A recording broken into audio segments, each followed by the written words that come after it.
everyone. Welcome back. We're talking about Week 4 in the NFL at BJ's Fantasy Corner this week. Let's start off right away with our hometown Chicago Bears, our 3-0 Chicago Bears. Can't see my hands to get blocked out by my stuff here. But 3-0, baby. We beat the Atlanta Falcons this week. Or did the Atlanta Falcons beat themselves? Let's talk about that for a few minutes, Jimmy. What do you think? Yeah, I mean, I think right now, I mean, you got to kind of be happy that they're 3-0, but I mean, the Detroit game should have probably been a loss. That Giants game was way too close. And yeah, I mean, the Falcons just falconed. I mean, there's no other way to put it. I mean, yeah, it was nice for Foles to come in and bring them back, but when you're up that big with, whatever was left 3 minutes, there's really no reason that should ever happen. No, I mean, I don't know why Matt Ryan's throwing the ball so much. I mean, why are you throwing the ball up that much to add more points? I don't get it. I mean, just pound the rock and you're going to win because they were hardly stopping the run game all day. They were letting them run by. But you let Matt Ryan's throwing the ball 25, 30 yards downfield constantly, and he's making incomplete passes, stopping the clock, getting the punt.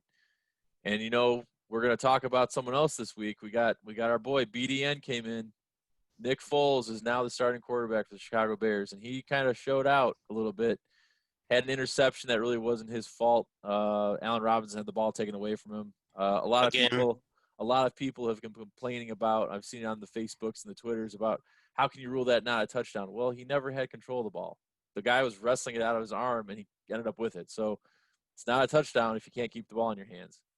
But we did see Nick Foles throw 3 touchdown passes in the fourth quarter alone. One with a lot of pressure in his face, the game winner to Anthony Miller. I don't know how he got that ball off. He had a guy on him the whole time, and he was throwing like this with his arm up in the air, like off to the side, and he got it down about 35 yards down the field on the money to Anthony Miller. Yeah, the Miller play was crazy because they showed basically it was the same play that Mitch overthrew Miller by 2 or 3 yards. So they pretty much just put a pin in it, and once Nick was there, they just kind of brought it back out. And yeah, like you said, I mean it was on the money, which I mean it would be a great throw anyway. But then, like you said, he's basically was getting hit as he was releasing. So I mean it's just a great throw, and hopefully good signs for things to come. I certainly hope so. I mean, we know how Nick Foles has been in the past. He's been, kind of made of glass. I mean, he got about 10 snaps into the season last year and broke his collarbone and was pretty much done. He's never been a decent starter wherever he's gone. I mean, he had a great run in Philadelphia. We're not going to deny that. But he was also at the St. Louis Rams. Terrible. Kansas City Chiefs. Terrible.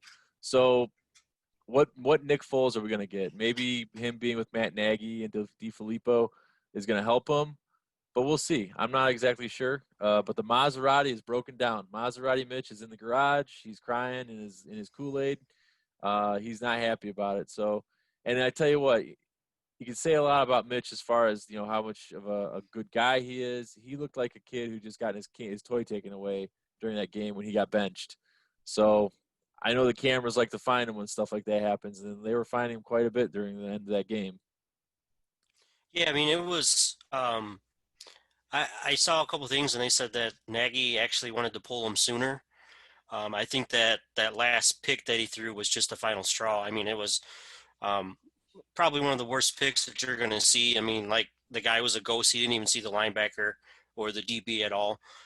So I think it was kind of um, to begin with. I don't think the coaching staff had a whole lot of say of who was starting. I think Pace said it's going to be Mitch until the wheels fall off.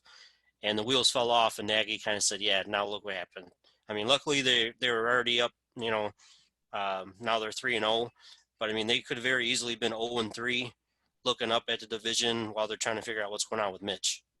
Yeah, I'm very happy they're 3-0. It's an ugly 3-0, but hey, you know what? Winning's winning. That's all that matters. Win, baby, at all costs. We did have an unfortunate loss this week in the Bears organization. Not a death. No one died. Tariq Cohen blew out his knee. The human joystick has been sidelined for the rest of the year with a torn ACL. So they're going to see Cordell Patterson get some more. Cordell Patterson get some more action, and they're bringing in Lamar Miller for a tryout, I guess that's today or tomorrow. So we'll see what happens with that. In other news around the league, the future Hall of Famer or current greatest athlete in the world, Patrick Mahomes, did what he does best: score a ton of touchdowns. He ran one in, and I think he threw for 4 more or 3 more. I can't remember. It was such a high-scoring game. Um, it really doesn't seem like anything can stop him right now. I know the Chargers kind of gave him a little bit of a trouble last week, but he was playing the Ravens this week, and he made them look like a high school Pop Warner team. What do you think about Patrick Mahomes going forward? Is he going to be 16-0 this year, win an MVP, and win the Super Bowl again? Yeah, I mean, if it could be like you said. I mean, and it's funny because you say he had a slow start. I mean, a slow start for him. Um, people were kind of murmuring like, well, maybe he's starting to slow down. Like you said, no, that Ravens D was supposed to be a top three, top five unit, and he just gashed them. I mean, it was like backyard football. I mean, they didn't get a whole lot of pressure on him. I mean, he was just throwing it wherever he wanted, whatever he wanted to do. I mean, Andy Reid was, and I guess Eric Bieniemy too. They were calling some great plays. The play design was what I was hoping that we would see with the Bears. Maybe with Foles being back at QB, maybe they can open up the playbook a little bit more. And kind of bring out some of those flashy plays like they did in 2018 when all the big guys were scoring touchdowns. But yeah, I mean overall, I mean it was just a dominating performance.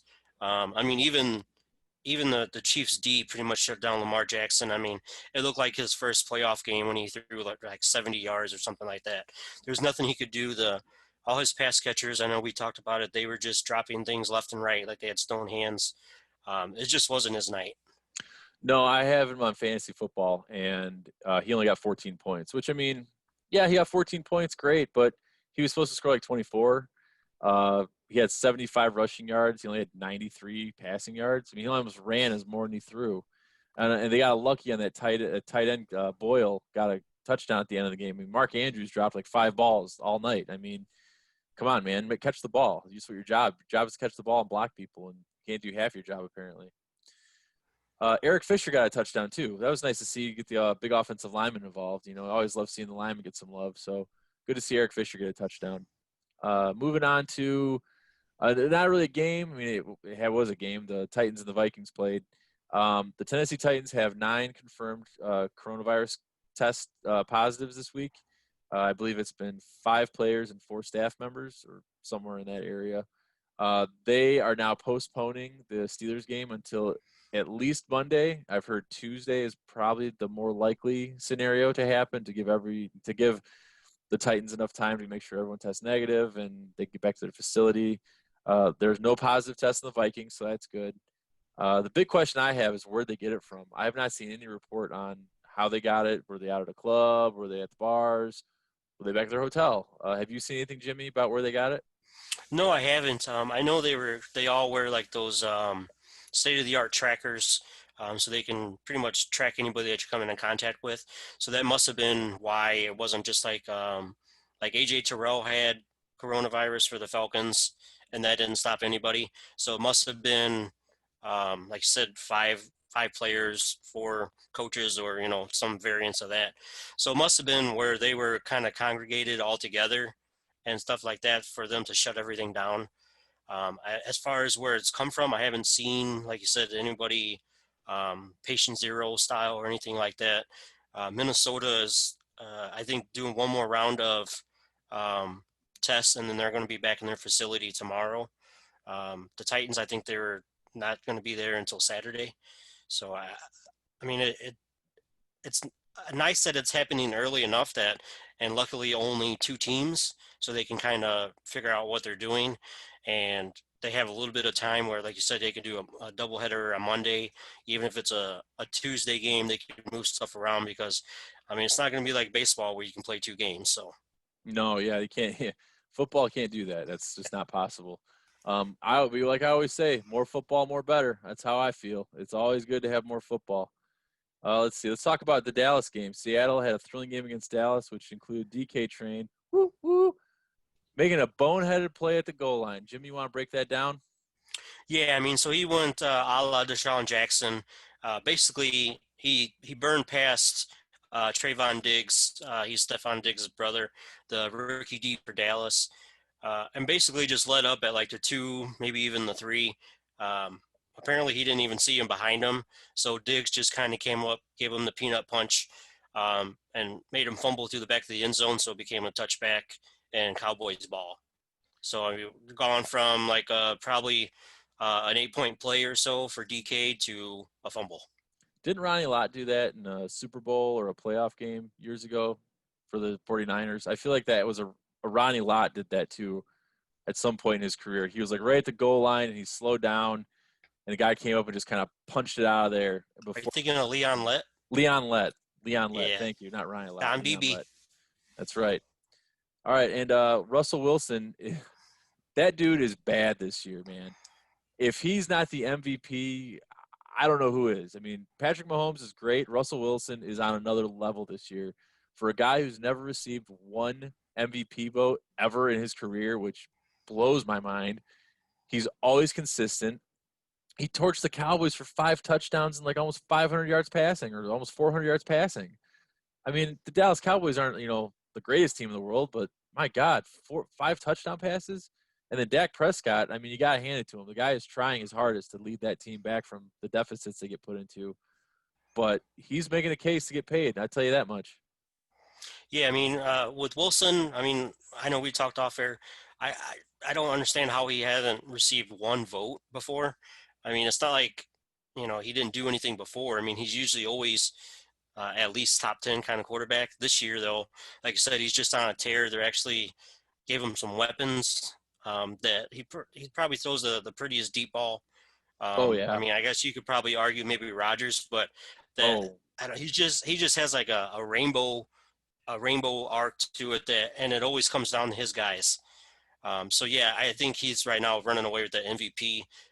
Dak, like you said, I mean, it was probably, I don't know, 30, 32. They were probably going to pay him. I mean, the guy is balling. I think right now he leads the league in passing yards, and I think he's probably top 5 for touchdowns. So I mean, that like I said, as the game and the season keeps going on, that price tag is just getting higher and higher.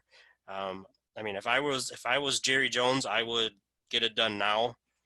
yeah. Um, Yeah, because before I he mean, gets otherwise, crazy. yeah, because otherwise, I mean, he's on the franchise deal. So if he falls out and then what?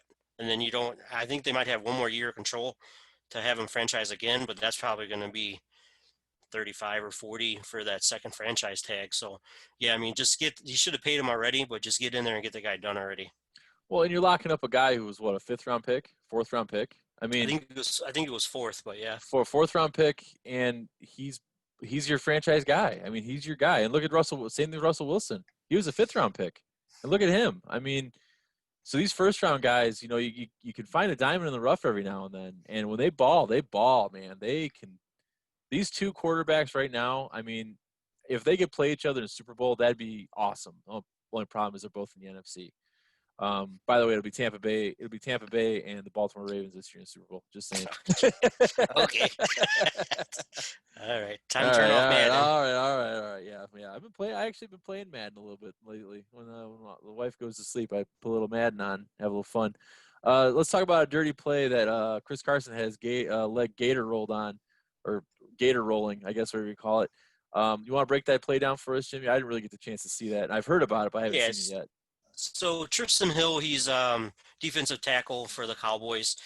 Basically, he just stopped Chris Carson on like a 1-yard run, had him by the leg, kind of play over, and then for whatever reason, the guy's already down, and he started like gator rolling, barrel rolling, whatever you want to call it, and basically just winched Carson's knee. Luckily, there's not a whole lot of damage. It's just like a sprained knee, but I mean, he's like 330 pounds grabbing onto it and just rolling. And there were some pictures where like Carson's leg is pointing one way, like his knee, and his foot's pointing the other. I mean, it's like so. There was a lot of players coming out on Twitter, talking about like they have, even if you hate a team, there's still a code. I mean, you're all professionals. You know that your time is somewhat limited in the sport. So a lot of people are coming out and talking about he's probably going to get an ear hole or 2 in the next game. Maybe a blindside block or something like that to kind of teach him. Yeah, I can imagine he's going to get his bell rung on both sides because he's going to have a nose tackle. He's going to have a guard or a tackle barreling down on him when he comes trying to get through the line, and probably throw a running back and a tight end at him as well. As much as we, talk about, we love seeing guys get hit and we love the big hits. We like clean hits. We like clean play. You never want to see a guy get hurt on a dirty play. It's not a good feeling for the people at home. It's not a good feeling for the players because then they have to deal with it, and the teammates for Tristan Hill have to deal with it too. I mean, they're going to be taking a lot of guff for it, and probably having to answer to it, in interviews. Oh, what do you think about Tristan Hill's play? It brings a negative attention to the team, which you don't really need. Play the game, play it smart, play it safe, as safe as you can be, throwing a 330-pound body around at people. But there's no reason to have a play like that happen. I'm surprised he wasn't ejected after it, to be honest with you. They've ejected guys for significantly less problems and worse things. So, yeah, that's a dirty play. Let's just end it at that. The Buffalo Bills almost lost to the Los Angeles Rams. It was they had a 28-3 lead on them, and they had to come back to win it. I get to see a little bit of the highlights of that game. I know Josh Allen did, he's also another candidate who could be an MVP. He's having a great year this year. He's throwing a lot of yards and a lot of touchdowns, and he's running too. So what happened at the end of the game there that they almost lost it, Jimmy? Yeah, so like I said, they were up something like 28-3, and kind of must have been watching the Bears kind of just took their foot off the pedal. I mean, even the Rams, they have pretty explosive offense when they want to, so they pretty much roared all the way back. The Bills went for it on like 4th and 9, incomplete pass. The game was over, and then there's a flag on the ground. So it's a controversial PI call, but the Rams just got a controversial OPI call like last week. So I think they're kind of maybe evening it out. So then basically, fresh set of downs, and then there's like 10, 12 seconds left, and then Josh Allen threw another touchdown. So, I mean, like you said, if it wasn't for Russell Wilson, I think Josh Allen would be a lot more in the conversation. I mean, obviously we don't get to see a whole lot of him, but from afar, I mean, he looks like he's really fun to watch. He's got that gunslinger mentality, but like you said, he can run. I mean, this has been a Josh Allen podcast since early last year, so I mean, I'm just glad to see that he's actually kind of proven some of the doubters wrong. Yeah. If there's two players that this podcast loves more than Jay Cutler on that side, or this side, sorry, it's DK Metcalf and Josh Allen. Those guys we're big fans of them. DK trained last year. I mean, he was not as good as he is this year. I mean, he's gotten a lot better this year. Right. And Josh Allen has really gotten a lot better. I mean, it's scary. I mean, if he gets into some more weapons around him, consistent weapons that aren't constantly hurt, John Brown, I think he could be a great talent. And what's crazy is how much people doubted him coming out of small college and not being really well known. But he's got that big arm, and he's really learned a lot, I think, over the last year on how to play the game, which is awesome. It's good to see. All right, let's get to our predictions this week. Last week, you didn't want to follow us at all because we were both 1-3. We were both awful. It was just terrible. I'm back at 500 at 4-4 overall, and Jimmy's at 3-5 overall, and I'm currently in the lead, 6 points to 3 on the actual point sheet, I guess you could say. So we'll run through the games here real quick. We'll give you our picks, and then we'll do our sleeper pick and see what happens. So. All right, we're going Denver versus the Jets tomorrow. Denver is a 1.5-point favorite. I'm going with Denver on that. I think the Jets are awful. I don't think they stand a chance any game this year. Yeah, I mean, the Jets are horrible. There's talks that if they lose, that Adam Gase is gone. So don't even. Well, I guess they're probably at home. So just have your office packed up. With all that being said, I'm going Jets. Okay. I mean, Denver's going with a third string quarterback. So. All right, Arizona versus Carolina. Arizona is giving 3.5 points. I'm rolling with Arizona. Carolina is a dumpster fire right now. They just can't get anything straight. Yeah, I agree. Arizona should roll. Baltimore versus Washington. Baltimore is giving 13 points in this game. That's almost 2 full touchdowns. This is my first pick. I'm going with Washington plus 13. I mean, it's hard to pass up on 13 points. I mean, I said 10 points last week, and the Giants got smoked. but 13 points. I mean, that's two tutties. That's a lot of points to give up to not pick. So I'm gonna roll with Washington this week at plus 13. That's my first pick. Yeah, I want to go Baltimore. I think Lamar Jackson's going to be pissed off from that Chiefs game, and I think he's just going to ball out. As much as I hope you're wrong for this, I hope you're right for fantasy football. Cleveland versus Dallas. Dallas is a 4.5-point favorite. I'm rolling with Dallas. I mean, Cleveland's doing pretty good. They're doing okay. I think Dallas might come in there with a buzzsaw mentality after losing to Russell Wilson in the way they did, and then just cut them down and show them who's boss. Yeah, I'm going Dallas as well. I mean, nobody's really been able to slow Dallas down too much besides themselves, and Cleveland doesn't have that Seattle defense. All right, New Orleans. Oh, sorry, I skipped over here. Jacksonville versus Cincinnati. Cincinnati's -3. I'm actually going with Jacksonville on this one. I think they've got something to prove, and I think they're going to try this week. Yeah, I agree. I'm going Jacksonville with that. I mean, we like Joe Burrow. He might be on that list of our guys, but that O line is just rough.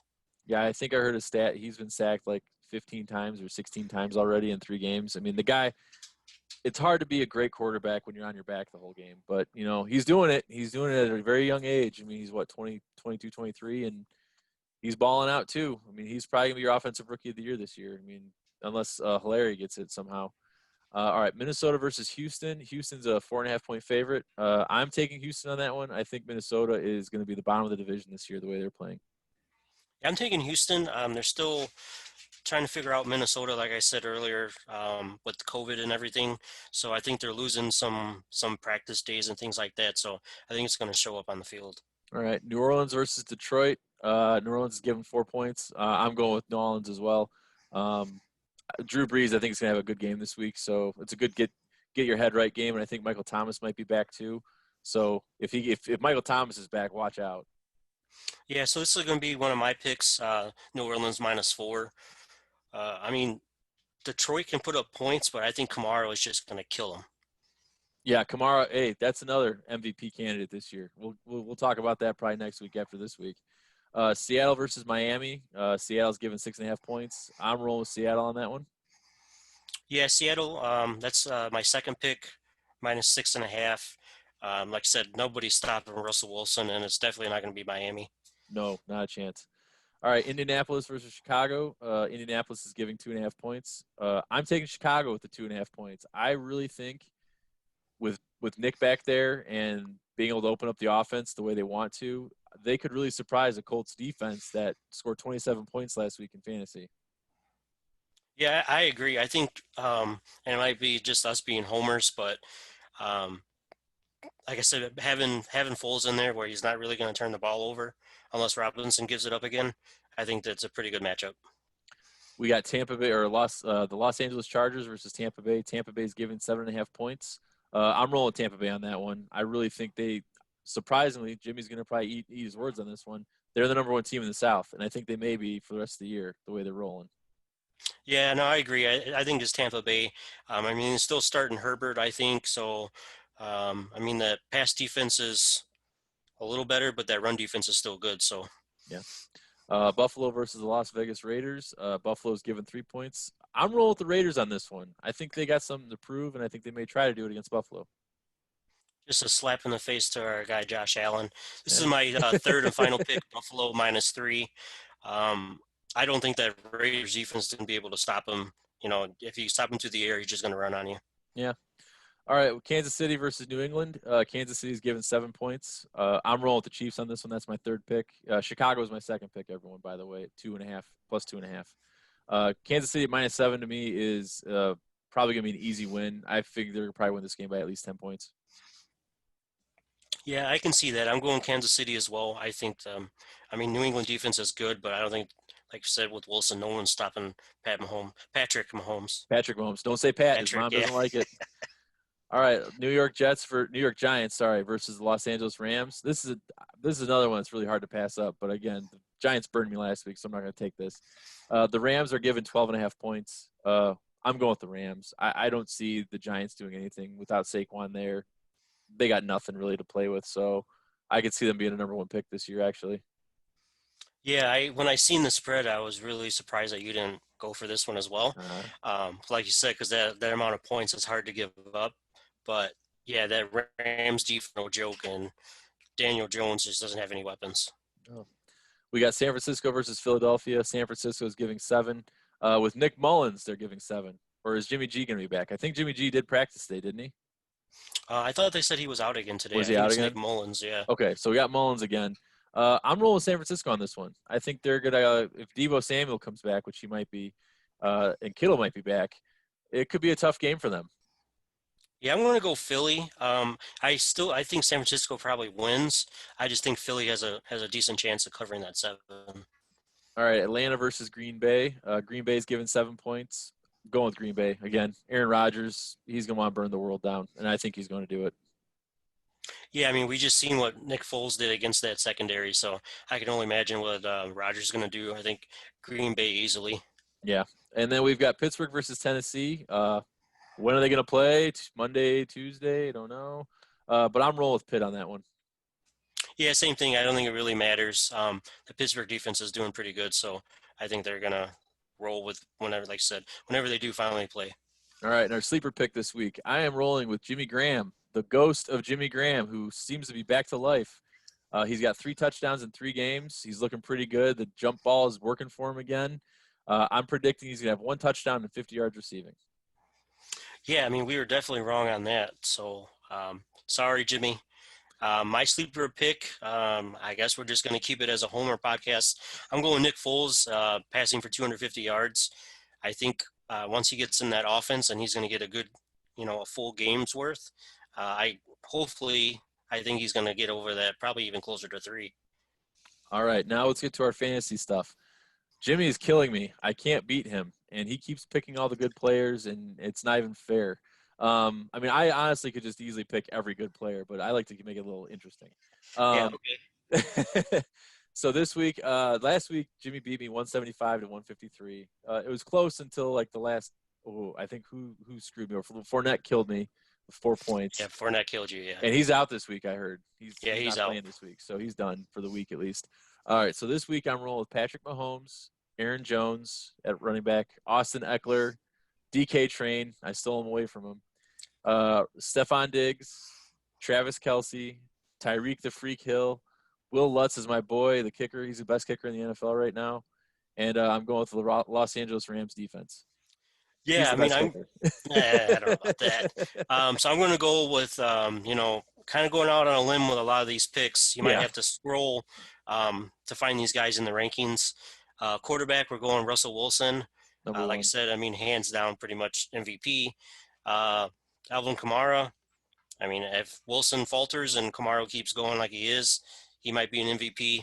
I like Dalvin Cook. You took DK Metcalf. I couldn't really decide if I was going to do him or Lockett, but since you took him, I'll take Tyler Lockett. Yeah. Nuke. I mean, DeAndre Hopkins he hasn't slowed down yet, so I don't know. That offense seems to be catering right towards him. Another guy that was our podcast kind of guy is Tyler Higbee, and then I have Zeke in the flex, the greatest kicker of all time, Justin Tucker. And then, just to keep it spicy, I'm going to do the Rams defense as well. Oh, we're picking both the same defense. Yeah. So let's talk about Alvin Kamara just for a few seconds here because he is ridiculous. He had 44 fantasy points last week. I think he had 133 passing yards, receiving yards, and I think like 70 or 80 rushing yards with a couple touchdowns. The guy is unstoppable. The contract they gave him was not enough. I think they needed to give him more. Oh, yeah, that was a steal. Like when they were talking about his, camp came out talking about getting a trade or something like that. I mean, whatever, I don't even remember what it was, but yeah, it wasn't enough. I mean, right now, I think he, as a running back, he is like 5th in receiving yards for the whole NFL. I mean, I'm curious to see if his work starts to slow down once Michael Thomas gets work back in. But I mean, as it is now, nobody's stopping him. I mean, he can do whatever he wants. He can do, screens. He can run draws. He can put him in the slot and just have him run routes. And he's small enough that he can sneak through that offensive line when he's running too. So, you can't. I mean, Michael Thomas is a tall dude. He stands out. Alvin Kamara, he kind of slips through the cracks there, and he can get, he gets downfield quick. He has great hands. I mean, I don't know if I saw him drop a catch last game that he, if the ball was overthrown, that's one thing, but I don't think I saw anything hit him in the hands that he didn't catch. The guy is just great. So if you have him on your fantasy team, don't ever trade him unless he goes on IR. Don't trade him. Don't trade him. Don't even think about trading him. They'd have to offer me their entire roster for that one guy, and then I have to pick apart the pieces as I go. But all right, well that's it for this week, guys. Like us on Facebook, like us on Twitter, find us, hashtag us, like and subscribe to this video down below. That way we can know who is actually watching us. But that's it for us this week. We'll see you next week on The Corner. Have a good night.